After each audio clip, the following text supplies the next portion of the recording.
I'm pleased and honored to be with all of you today for this first annual summit of International Hub here at Brigham Young University Marriott School. The purpose of my remarks today is to address particularly strategic international expansion, and specifically amongst the mid-range or the middle market companies in the United States. We take from our background largely the data, the information from organizations such as the National Center for Middle Markets, which is founded, as you probably know, at the University in Ohio State University, and the Chubb Company. Chubb Company has particular interest in this. They have operations in 54 countries globally, and they largely fund the program at the University of Ohio State. And facts set by John Butters. And all this quite recent information as of November 19th, 2019. Addressing the U.S. mid-market dimensions and metrics, it's interesting to note that among the mid-market companies, which are characterized basically by their revenue, which range from $10 million to $1 billion annually, they represent some 200,000 U.S. companies. Interestingly, a third of those total $10 trillion of the U.S. economy, of which the full market share of all companies of private sector companies is $30 trillion. The mid-market has some 30 million jobs. 77% of the market companies had exceedingly good productivity, revenue generation across the country in 2019. Also interesting to note amongst the mid-markets that in the fourth quarter 2019, the growth rate amongst these mid-market companies was 7.5%. The total or the aggregate across the country of all private sector companies was 4%. So they are well above, about 53% higher than the mid-range of all companies. So they clearly speak to the strength of mid-market companies. It is those that we at International Commerce Development Corporation, founded in 1993, where we've represented some 110 companies, most of them U.S. companies, conducting business as we have presence in over 100 companies, that they are a great strength to the U.S. economy. So our sweet spot, if you will, in terms of assisting companies to go abroad is in this mid-market range. From the perspective of International Commerce Development Corporation's government and private sector experience, over the past 31 years, as I've mentioned, we've expanded with companies into over 100 countries. Together with the 18 years of experience, both in Washington and abroad as a diplomat, we have seen the annual revenues of the mid-market companies expand exponentially. Briefly here, the company's international rationale for going abroad strategically is based on what we would characterize or capture as 6 clear advantages for a company's strategic consideration and execution of its international expansion. Number 1, the rationale because of potential in generating new revenue channels. Of note here, we note that 45% of mid-market companies currently report that 50% of their income is derived from foreign markets. In ICDC, International Commerce Development Corporation's experience, we would note here as an example of that, a fast-moving consumer products company matched its $1.75 million investment to go abroad in a strategically selected market, recovered that 1.75 within 90 days in an Asian market. From there, within 6 months, a second market was opened for them in the region, in Asia, and shortly after that, a third, and then a fourth.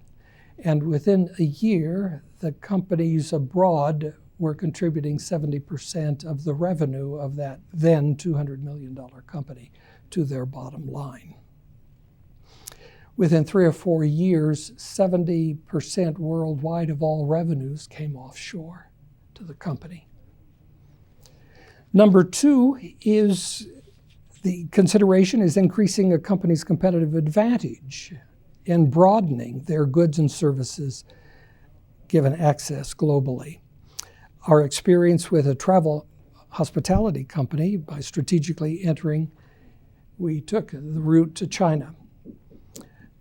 A few years later, having dinner in Washington with that chairman of the company, he said that within those short years, they were leaving the next day to open their 51st project in China.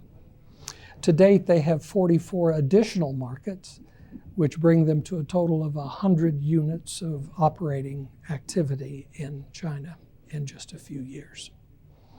So the benefit here of having competitive advantage, not only domestically against their fellow peers in the industry, but also internationally. Number 3 is global economies of scale and local development content, reducing production and fulfillment costs. Here, doing work in Japan, where we've been some 200 times.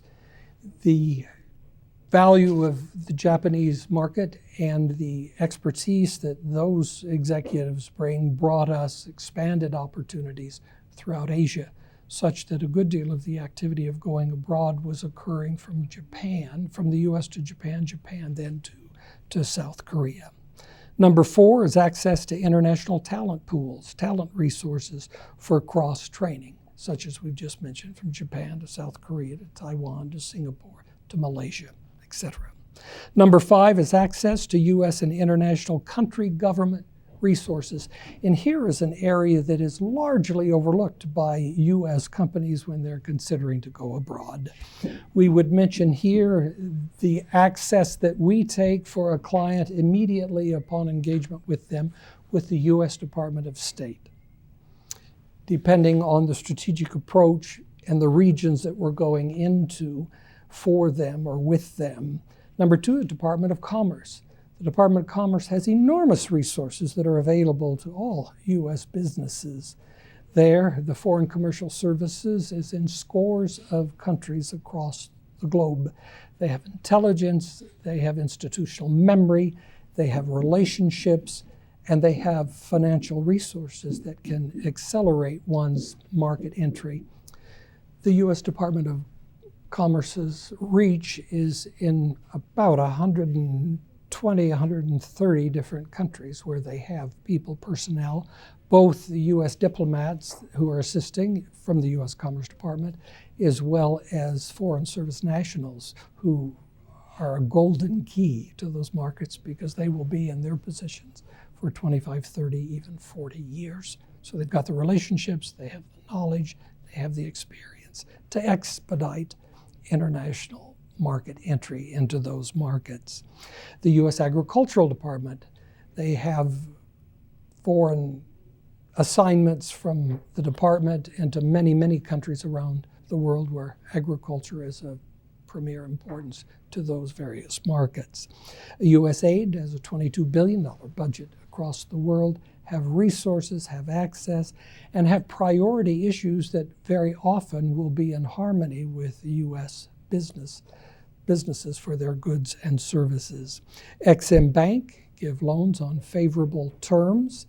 The former OPIC, which is now the FDI, give insurance up to 90% protection to companies that take the risk of going abroad. State grants across the land in all 50 states. We have grants that are available for international development, international expansion for U.S. interests, particularly in their states. Then we have the multilateral side that has enormous resources that are available, certainly beginning with the United Nations specialized and technical agencies where, in my judgment, the real work of international development, international harmony, and peace security have their most significant contribution to the development across the world.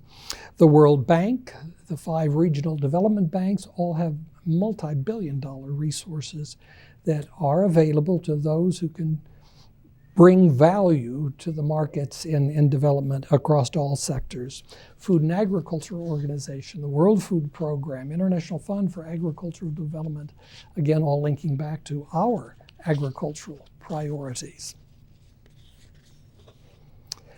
And finally, and not the least important, rationale is that of diversifying a company's portfolio.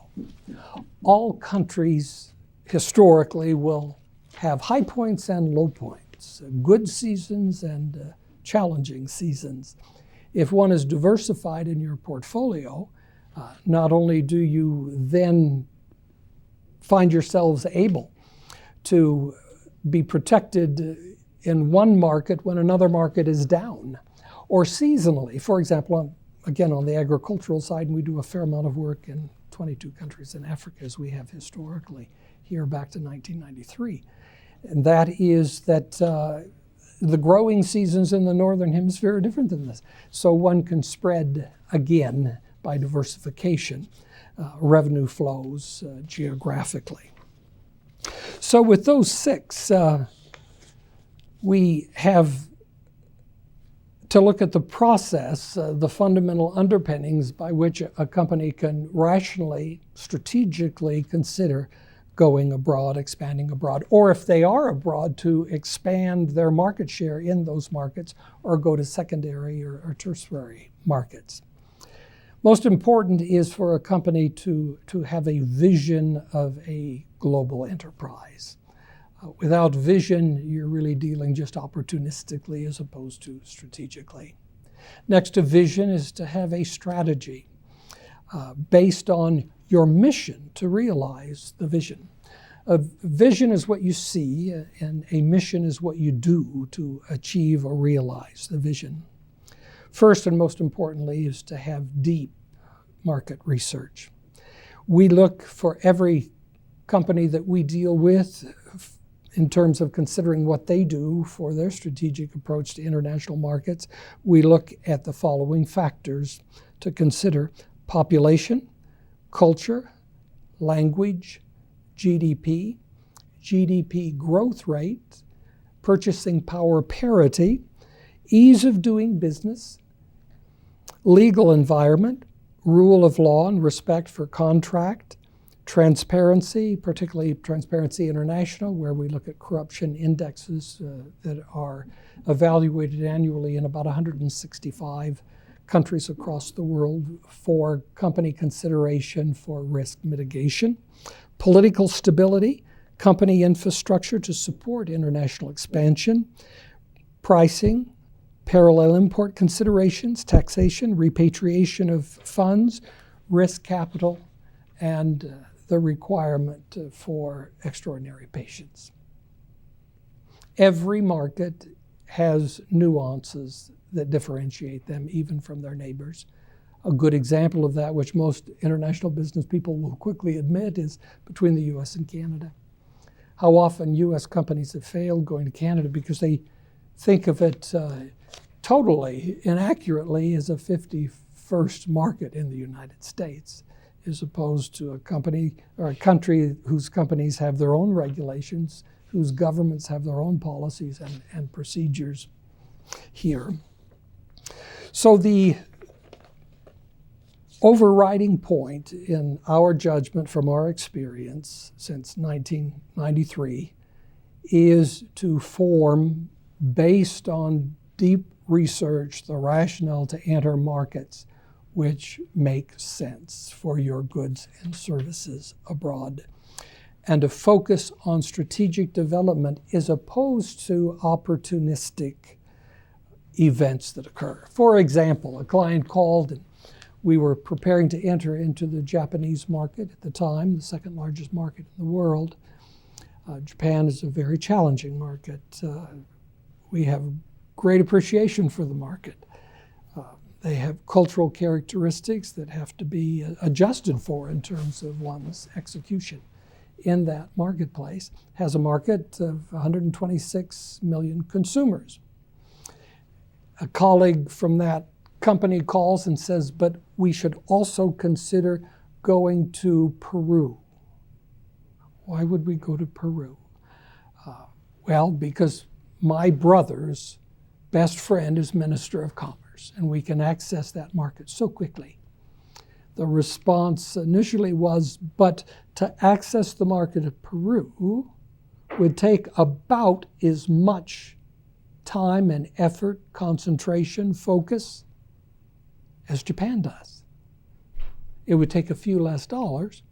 But if we were wildly successful in Peru with your goods, your products, we may have a market reach of $7 to $10 million annually. Whereas in Japan, if we're successful at entering that market, same time, same focus, same efforts, etc., we could well reach above $500-600 million. Which market are you going to go to? Don't get diverted. If we, for example, are in Japan, then we can go to the rest of northern China, down into Southeast Asia. Whereas in Peru, you might go up to Mexico, over to Jamaica. But to be able to keep the lines open of flowing goods and services, it makes so much more sense to go in strategically and not with the opportunity. We don't deny that Peru may be a third or fourth tier market entrance once we've explored, executed, and done well in other markets of the world. So with that, I thank you again for the opportunity of being here, honored by the invitation, sharing the platform with many other speakers, probably much more qualified experience than I, but I'm grateful to be here and would welcome any questions or comments. Thank you.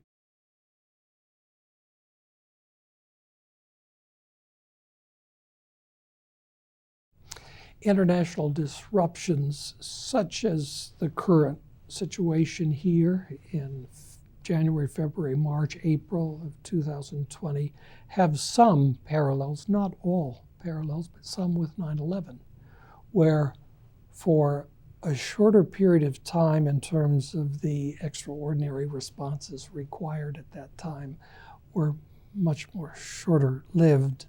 There are consequences we're still dealing with 9/11, TSA and other such. This is much less controllable, unknown. But we can't stop serving one another. We can't stop improving as we can the quality of life for individuals and families across the globe. And we must continue as we are today in this interview, in this visit, in this keynote expression here, going forward with what's in the future, not what is in the past or only the struggles focused on today. Sensitive to those realities.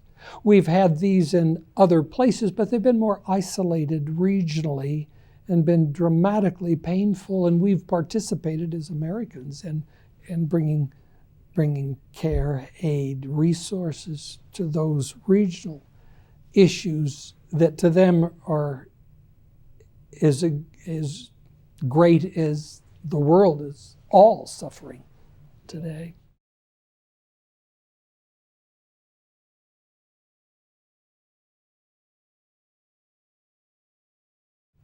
In my judgment, the greatest impediment to successful international growth, expansion and growth, is at home in the decision makers' offices. And that is not having a clearly articulated vision, mission, and strategy. That has nothing to do with our consumer friends around the globe. That has to do with us.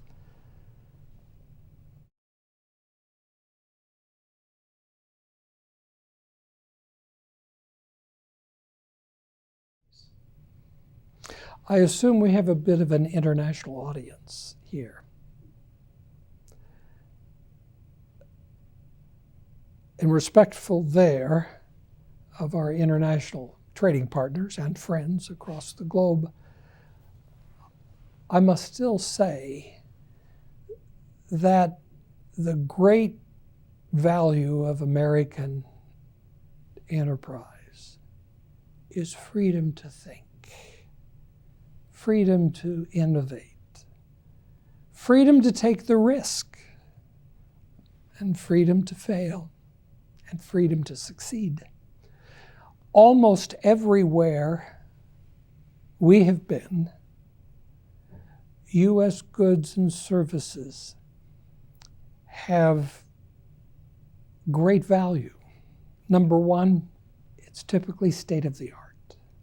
Number two, it's generally speaking high-quality performance. Number three, it's aspirational.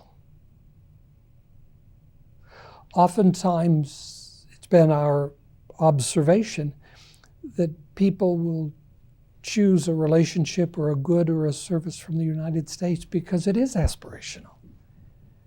They're buying it, we believe, we've observed, because of the notion of unleashed creativity, which they hope to have, and we hope that they have. Others come along and take technology legitimately and improve upon our technology.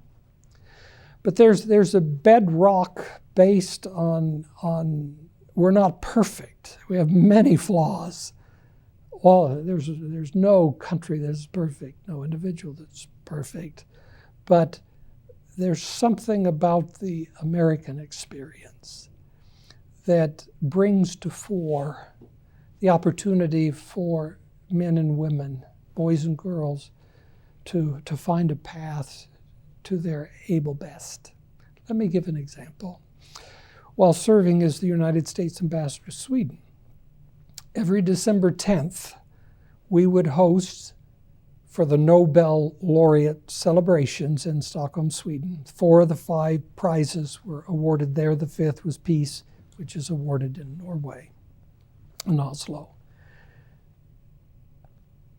And as you know, many of those prizes are often shared by 4 or 5 or 6 people.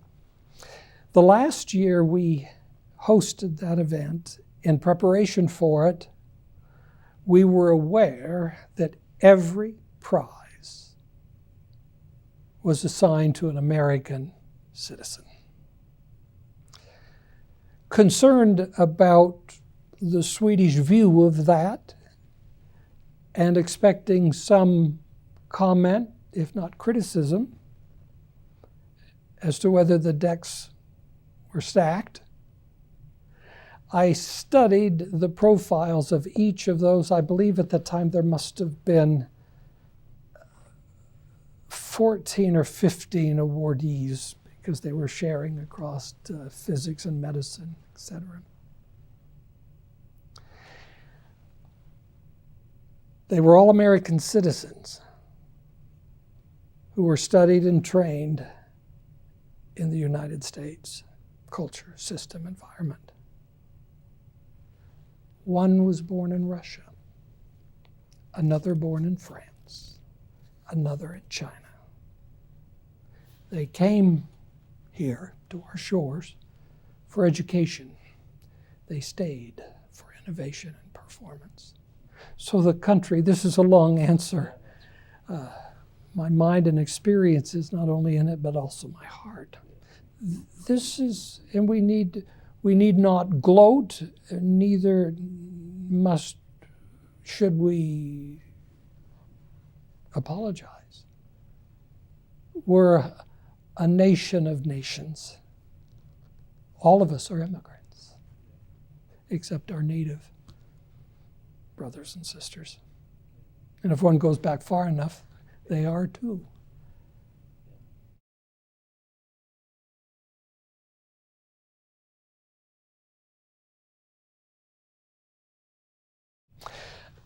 That it's not broad and deep enough, that it tends to be situational, wanting to have the next quarter or the next year or in a short period of time results that are tied with money only, with revenue. It goes back to the strategy, it goes back to a vision, again, what you see, and a vision, in my judgment, is not that we all in our organization, be we American or French or Mexican or Japanese or Chinese or Russian, that we not all come together with a vision that's unilateral, but the vision from the founders of the vision is not a straight line or a straight channel. It opens the vista for all others to contribute. So the vision with contributors across the company broaden and then deepen. And one also, in my judgment, has to have in the mission much more than the bottom line of the company in Peoria or Los Angeles or Chicago or Knoxville. It has to be sustainable, it has to be the purpose of improving the quality of life.